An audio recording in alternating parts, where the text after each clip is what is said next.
Mono red Kiln Fiend is all about casting instants and sorceries and such, and then dealing lots and lots of damage to opponents. First of all, we've got our creatures that are going to run the deck. This is how the deck wins. Let's check it out. Kiln Fiend, what the deck is named after. All of these have similar effects to Kiln Fiend. Whenever you cast an instant or sorcery spell, it gets +3/+0 until end of turn. There are a ton of instants and sorceries in the deck, and every time you do that, it's going to get 3 bigger. And this gets really big really fast, so you better beware. Same with Festival Crasher. Does the exact same thing, except it gets +2/+0 until end of turn, and it has 1 extra toughness as well. Monastery Swift Spear is the quick version of this. It's got prowess and haste, so whenever you cast a non-creature spell, it gets +1/+1 until end of turn. Not as strong as the first 2, but it still makes up for it with the non-creature spell part and haste. Next section here is going to be combat tricks. We've got Infuriate, which gives a creature +3/+2 until end of turn. It costs just 1 red. It's really great. It's a very close match to just a giant growth. Very good. Blazing Crescendo, target creature gets +3/+1 until end of turn, and then you exile the top card of your library, and until your next turn, you can play that card. So it gives you an extra card as you cast it, plus it gives a nice combat trick, and these instants and sorcerers are going to buff our Kiln Fiends and Festival Crashers to make them even bigger. Temur Battle Rage is an instant, and it gives a target creature double strike until end of turn.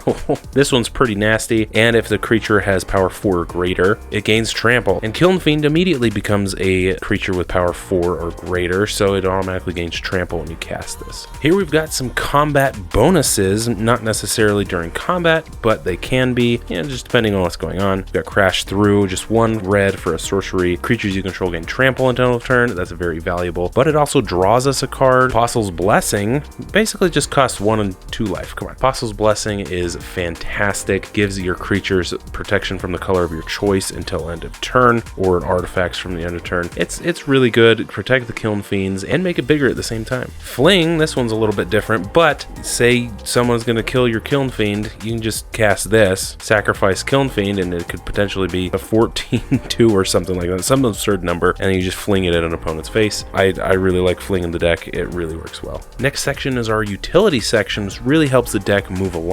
We got Manamorphose, 1 and Gruul. Add 2 mana in any combination of colors, and then you draw cards. So you basically draw a card for free, more or less, and then you cast something else, and that beefs all our creatures. And then Reckless Impulse is a sorcery, and you can exile the top 2 cards of your library until the end of your next turn. That's very crucial, till the end of your next turn. So if you get extra lands, you can play those. If you get different instants, you can play those. It's very handy, and I love that it lasts until the end of your next turn. Last section here is damage. So we got to get rid of opponent's things. Lightning Bolt, of course, deal 3 damage to any target. Can't go wrong here. And then end the festivities. For the same amount of mana, you can deal 1 damage to each opponent and each creature and planeswalker they control. Of course, no planeswalkers in Pauper, but this will get rid of boggles. This will get rid of mana dorks. This will get rid of just lots of little things. It's very handy. Plus, it deals a damage to our opponent. So that can just help us out in many ways, especially with those hexproof and shroud things. It's just easier to get around that kind of stuff. For our lands, we have 17 mountains, and then we have 2 Forgotten Caves, which enters tapped, but it lets us cycle if we're in a pinch. 2 Smoldering Spires, which enters tapped, but when it enters, target creature can't block this turn, just making it so people can't block the Kiln Fiend that you've worked so hard to make big. And then in the Autonomous Furnace, we got 1 of those. It enters tapped again, but you can pay 1 in red and tap it to sacrifice it to draw a card. That can just help out later in the game if you need it. Sideboard, this might look a little bit weird, but here we go. We got 2 more Apostle's Blessings, of course. We got some protection. Lava Coil, just get rid of those toughness 4 greater creatures and then exile them. We got 4 red Elemental Blasts to counter those blue spells or destroy blue permanents. We got 2 Flaring Pains, just makes it so damage can't be prevented this turn. Incredibly handy for Kiln Fiend, and it gets around those fog type effects. These ones might seem a little weird, but we got Burn the Accursed and Fiery Fall. They more or less do the same thing. They deal 5 damage to a creature, and Burn the Accursed deals 2 damage to that creature's controller, and if the creature would die, you exile it instead. And then Fiery Fall does the same thing, deals 5 damage to target creature, but it also has basic land cycling, just in case your mana screwed. These ones are in there. They're a little bit expensive, but there's not many things that do 5 damage, and sometimes you need the 5 damage for the Gurmag Anglers and Tolarian Terrors that have become popular, so they can really come in handy. You might not have to use them that often, so they're just on the sideboard there. This deck is amazing. Let's just do an example turn to show you what's going on. So turn 1, we're going to play a Mountain, and then we're going to tap it for a Monastery Swiftspear, and then we're going to swing for 1. Next turn, we're going to untap, play another Mountain, and then we're going to tap 2 for a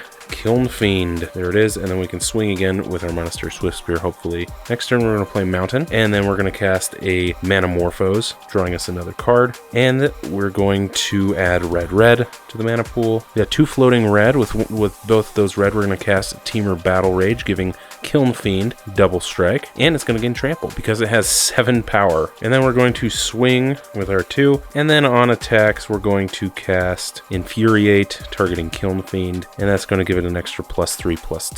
So that's Kiln Fiend swinging for 13 double strike and trample, and Monastery Swiftspear also swinging for 4 damage. So that's quite a lot.